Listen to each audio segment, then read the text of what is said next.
Ci troviamo alla Fiera Cavalli 2023, ospiti nel padiglione della Regione Veneto,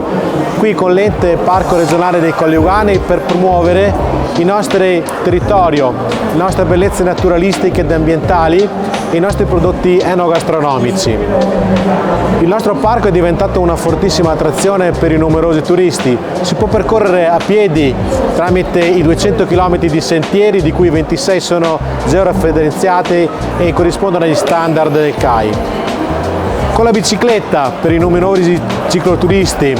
attraverso il nostro fiore all'occhiello che è l'anello ciclabile E2 dei Colli Euganei, ma anche a cavallo, visto che oggi qui siamo alla Fiera dei Cavalli, anzi il cavallo è il modo migliore per visitare il nostro meraviglioso paesaggio, il nostro meraviglioso territorio a contatto con la natura, attraverso i numerosi sentieri e percorsi dedicati al cavallo, alle ippovie, e anche grazie ai numerosi servizi che sono offerti agli operatori del nostro territorio.